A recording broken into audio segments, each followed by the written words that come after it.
आज हम बात करने वाले हैं एक ऐसी कला की जो बहुत पुरानी है, बहुत ही आसान है, लेकिन कमाल की पावरफुल है, यानी कि फर्मेंटेशन की प्राचीन कला। जरा इस बात पर सोचिए, आज हमारी किचन में क्या कुछ नहीं है। महंगे महंगे सप्लीमेंट्स, दवाइयाँ, लेकिन शायद हमारे ही फ्रिज के किसी कोने में एक ऐसी चीज़ रखी हो सकती है जिसे पुरानी सभ्यताएं सोने से भी कीमती मानती थीं।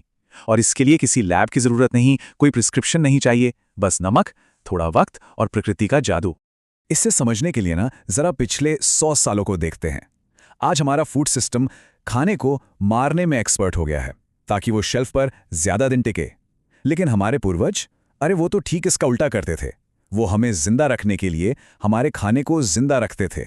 अब सार्कराउट, इसे सिर्फ सलाद या अचार मत समझिएगा। ये तो असल में एक सर्वाइवल टेक्नोलॉजी है, एक ऐसी तकनीक जिसे दुनिया की सबसे ताकतवर सभ्यताओं ने इस्तेमाल किया है। और ये कोई आजकल का हेल्थ ट्रेंड नहीं है जी।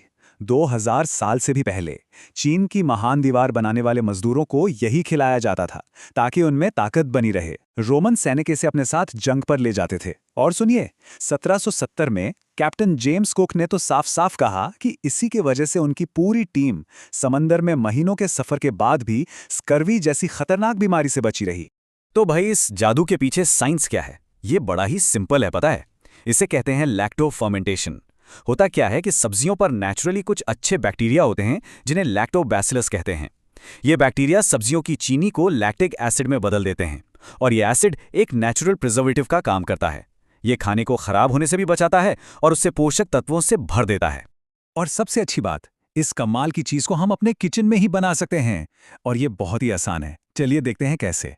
देखिए, इसके लिए कोई फैंसी सामान नहीं चाहिए, बस एक कांच का जार, पत्ता गोभी, हाँ, नमक जो है वो बिना आयोडीन वाला होना चाहिए, ये जरूरी है, और एक चाकू, बस इतना ही। मतलब कोई भी इसे घर पे बना सकता है। प्रोसेस तो एकदम सीधा साधा है। पहले पत्ता गोभी को काट लीजिए, फिर उस पर नमक डालकर उसे तब तक मसलना है जब तक कि उसका अपना ही पानी ना निकल आए। बस फिर इसे एक जार में कसकर भर देना है और ये ध्यान रखना है कि पत्ता गोभी अपने ही पानी में पूरी तरह डूबी रहे। बस अब इसे ढीला सा ढककर छोड़ दीजिए, बाकी का काम प्रकृति खुद कर लेगी। अच्छा, अब पता कैसे चलेगा कि ये तैयार हो गया है? जब इसमें से एक अच्छी सी हल्की खट्टी महक आने लगे और जार खोलने पर हल्के हल्के बुलबुले दिखें, तो समझ जाइए आपका जिंदा खाना तैयार है।